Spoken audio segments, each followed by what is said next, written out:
Bienvenidos al seminario de bioalcoholes. Mi nombre es Juan David Illescas y junto a Tomás Garófalo, Juan Fernando Cobo, Tomás López, David Ronquillo y Amy Chicaiza vamos a dar inicio a esta presentación. El tema a tratar son bioalcoholes para hacer biocombustibles. ¿Cómo se hacen? ¿Cuáles son las principales materias primas? Y al final vamos a estudiar dos casos específicos de generación de bioetanol a través de dos materias primas distintas. Las primeras son residuos sólidos urbanos y las segundas son desechos de agricultura, como lo son hojas y tallos con celulosa, que no son aptas para el consumo ni para la alimentación de animales ni humanos. Pero para continuar, ¿qué son los bioalcoholes? Pues bueno, podemos definir a los bioalcoholes como todos aquellos alcoholes que se pueden generar a través de la fermentación alcohólica de materia orgánica. ¿Y qué son biocombustibles? Bueno, como lo dice el nombre, los biocombustibles son, igualmente, combustibles que son de origen orgánico. Esto no es nuevo, de hecho hay registros del inventor del motor de combustión interna, Rudolf Diesel, que patentó un motor que funcionaba por aceite de maní. Pero ¿qué tipos de biocombustibles hay? Tenemos a los biocombustibles de primera generación, que se generan de materiales que son aptos para el consumo humano. Así tenemos fermentación de la caña de azúcar o extracción de aceite del maíz y del girasol. Continuando con esta lógica, tenemos a los biocombustibles de segunda generación, que son todos aquellos que se generan a partir de materiales que no son aptos para el consumo, que son los que vamos a explorar en esta exposición, que serían los que están hechos a partir de residuos orgánicos y hojas con mucha celulosa. Después tenemos a los biocombustibles de tercera generación, que son aquellos que se hacen extrayendo aceite de algas. Y como no podía faltar, tenemos a los biocombustibles de cuarta generación, que son aquellos que se hacen a partir de organismos genéticamente modificados hechos para captar oxígeno y producir aceites.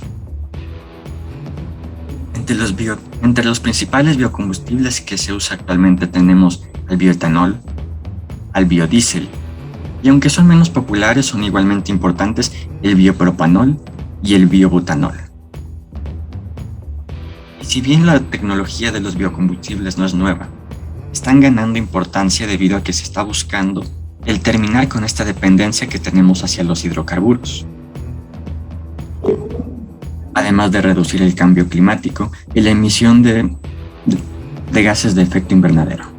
Ahora mis compañeros se van a dedicar a explicarles cómo funciona la fermentación alcohólica, cómo se pueden procesar estas hojas que tienen mucha celulosa, cuya fermentación es difícil debido a que los hidratos de carbono o carbohidratos no se encuentran en forma de azúcares simples que se pueden fermentar, sino que se encuentran en forma de celulosa y compuestos duros que no son fáciles de digerir.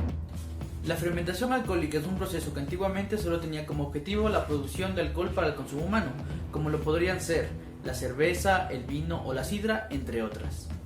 Pero en la actualidad, gracias a la fermentación industrial, se ha logrado sintetizar el alcohol de tal forma que nos puede servir como un biocombustible, también conocido como bioetanol carburante. Este es un proceso biológico en el cual el oxígeno no debe estar presente, ya que los microorganismos que se encargan de procesar los hidratos de carbono generan energía a través de la ausencia del mismo. Para poder sintetizar de manera adecuada todos los azúcares presentes en la biomasa, hay que realizar algunos procesos que ayuden en el hidrólisis de la lignocelulosa. Dichos procesos se dividen en 4 grupos. Primero tenemos a los grupos físicos. El grupo físico se encuentran ejemplos como pueden ser la pulverización, la cual se encarga de llevar la materia prima a un tamaño de 0,2 a 2 milímetros. También tenemos a la pirólisis, en la cual a la materia prima se la lleva a más de 300 grados para descomponerla en gases y carbón. También tenemos lo que son los métodos físico-químicos, como puede ser la explosión a vapor, la cual consiste en enviar a la materia prima un vapor saturado de 160 a 260 grados con una presión de 0,69 a 4,85 pascales, lo que produce una autohidrólisis de la misma. Para lo que son métodos químicos podríamos tener lo que es la hidrólisis en ácidos, en la cual se vierten en la materia prima ácidos diluidos del 1 al 5% o concentrados del 26 al 60%.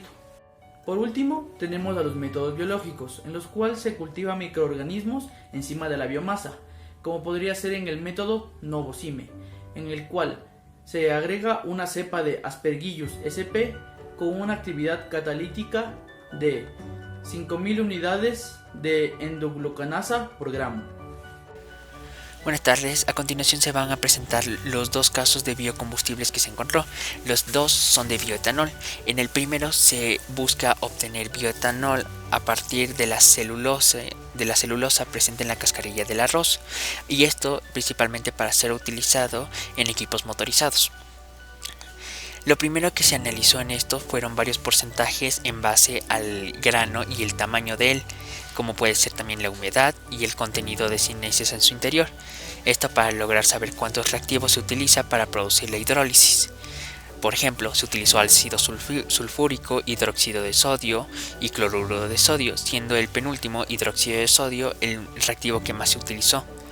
Y esto se lo dejó reposar por bastante tiempo, específicamente todo el proceso llevó 7 días. Por ejemplo, en la primera parte del proceso se dejó 24 horas en un horno industrial a 30 grados para que éste pueda secarse.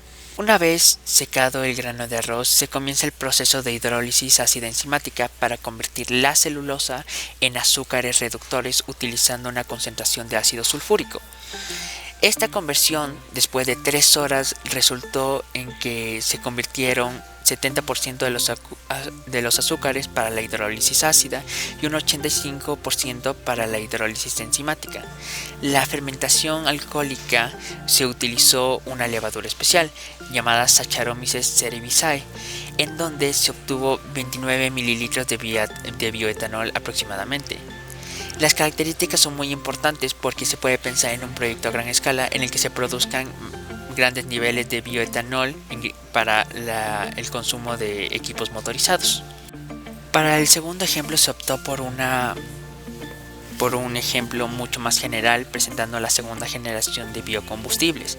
En esta podremos explicar más el uso de la levadura presentada en el anterior ejemplo, que se llamaba Saccharomyces cerevisiae, el cual es un organismo que se utiliza también en esta segunda generación para la tolerancia de los inhibidores que presentan los desechos orgánicos, la alta tasa de crecimiento que también presenta y su capacidad para utilizar pentosas en la fermentación. En la segunda generación también se utiliza la lignocelulósica, como en nuestro primer ejemplo, en el cual vienen estando residuos forestales, residuos agrícolas y desechos urbanos.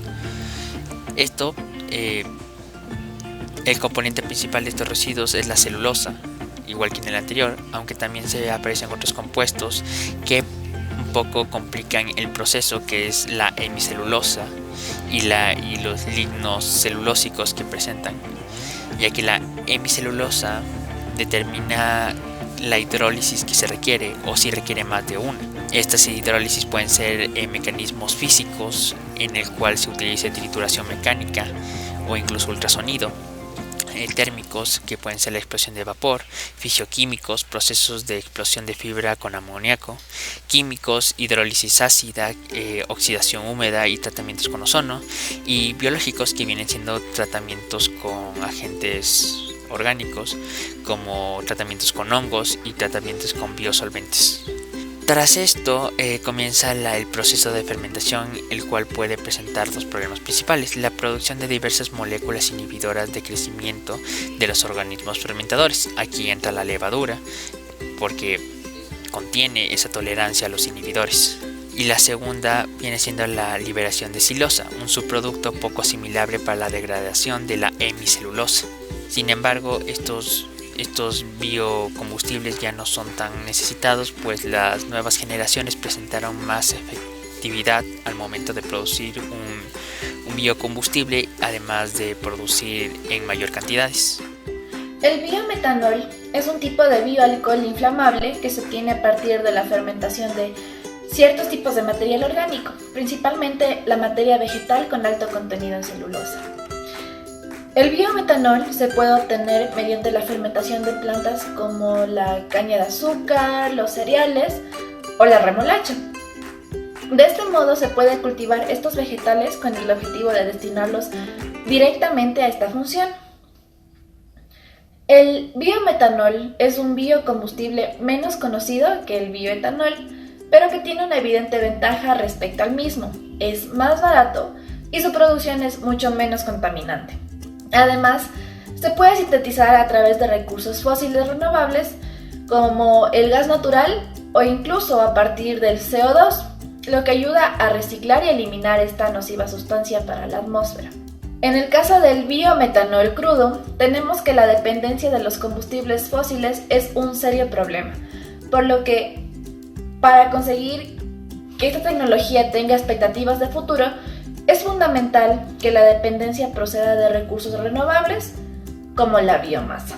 El biometanol refinado, obtenido a partir de la biomasa leñosa, es un proceso actualmente económicamente inviable, por lo que se estudia la posibilidad de usar directamente el biometanol crudo sin procesos de refinado.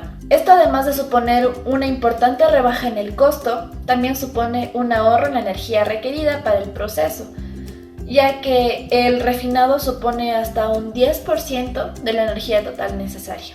Las pilas de combustible de metanol directo presentan unas características óptimas para ser consideradas como una alternativa a las fuentes de energía convencionales, sobre todo en el sector de transporte y para dispositivos electrónicos portátiles. Las impurezas que se encuentran en mayor proporción en el biometanol obtenido a partir de biomasa son etanol, 1-butanol, formiato de metilo y disopropil éter. Los estudios realizados con cada una de estas impurezas muestran cómo afectan al comportamiento del dispositivo en diferentes concentraciones. Con estos estudios se llega a valorar cómo las impurezas de formiato de metilo no afectan al rendimiento del dispositivo, incluso en altas concentraciones, mientras otra impureza como el 1-butanol, en concentraciones de 1000 ppm, que son partes por millón, produce degradaciones muy fuertes en la pila de combustible con pérdidas de eficiencia mayores al 60%.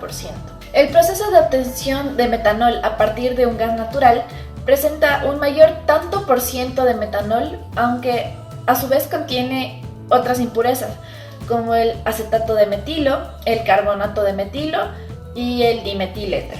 Los beneficios son muy notorios, ya que comparada con la gasolina, la producción de biometanol reduce las emisiones de CO2 en más del 70%, y además la producción de biocombustible crece en Europa. Un claro ejemplo es del manufacturero danés BioMCN, que ha estado transformando glicerina, que es un residuo de la producción del biodiesel, en biometanol para su venta comercial desde el año 2010. La fermentación es un proceso mediante el cual los azúcares monosacáridos se oxidan y poco a poco se empiezan a descomponer hasta convertirse en etanol. El bioetanol estos días se ha vuelto un poco viral debido a que muchas cosas se han empezado a adaptar para su respectivo uso. Las chimeneas pequeñas, por ejemplo, se han adaptado para ser del tamaño de un centro de mesa, más o menos así, y funcionan con bioetanol respectivamente, precisamente uno sacado de caña de azúcar. Esto funciona tranquilamente porque no va a producir tanto dióxido o monóxido de carbono como lo haría una chimenea con leña de verdad, sino que de hecho calienta bastante la casa y cumple la función de una chimenea sin necesidad de contaminar tanto el ambiente y tampoco de echar humo en la casa. El bioetanol, al ser conseguido de diferentes fuentes, frutas o vegetales, ejemplo, trigo, manzana, caña de azúcar, papas, etc., se ha adaptado bastante bien a cualquier tipo de combustible, y de hecho, si es que lo mezclamos tranquilamente con combustible fósil, o sea, gasolina, esto tranquilamente puede funcionar dentro de un auto y no debería causar ningún estrago, sino que al contrario debería de funcionar bastante bien y producir menos monóxido de carbono. Esto es bastante bueno para el ambiente y de hecho es una solución bastante viable. El único problema de usarlo en autos es que esto a largo plazo podría causar estragos en el tanque de gasolina y tendríamos que hacer modificaciones ligeras para el tanque de gasolina, el tubo de escape, entre otros elementos del auto. La obtención de bioetanol normalmente consiste en el uso de bioreactores que con un poco de tiempo tranquilamente se produce el bioalcohol. El mejor ejemplo de esto es un videojuego llamado Craftopia. ¿No han escuchado de él? Perfecto, yo tampoco, casi nadie lo ha hecho. Aparentemente es un juego japonés en el que te deja construir tu propio bioreactor para conseguir bioetanol mediante las granjas que tengas de trigo. La única desventaja del juego es que te hace creer que con tener un bioreactor el bioreactor completo del tamaño de una habitación común y corriente te va a dar energía suficiente, es decir, bioetanol suficiente como para dar energía durante un mes entero a una facilitación de 50 edificios si quieres. Es lo único que es inacertado, pero es el mejor ejemplo que se me ocurre de dar de cómo se obtiene el bioetanol. En fin, gracias. Los biocombustibles no son la solución definitiva de los problemas energéticos, económicos y ambientales que padece el planeta, pero son una fuente alternativa de energía complementaria de las tradicionales en el corto y en el mediano plazo, y con muchos rasgos promisorios cuando se mira de largo plazo, en el que la primera gran incógnita que se genera entre muchas es cómo evolucionarán los combustibles fósiles que actualmente constituyen la base sobre la que se apoya la economía mundial. El futuro de los biocombustibles depende de sus costos de producción y la relación que tienen estos con los combustibles fósiles y el resto de energías renovables. La producción de etanol a partir de desechos agroindustriales parece perfilarse hacia una realidad en tanto se logra reducir el costo de traslación de la materia prima, se mejoren los procesos de fermentación, en particular los de rendimiento, producto, sustrato, y se diseñen microorganismos con mejores capacidades fermentativas. Finalmente, el desarrollo de bioprocesos para la producción de biocombustibles puede cambiar las perspectivas para el bioetanol sin dejar de lado la opinión social. Muchísimas gracias a todos. Aun cuando la viabilidad económica se puede establecer, las inversiones en biocombustibles podrían peligrar si no se consideran también factores en el impacto social y ambiental.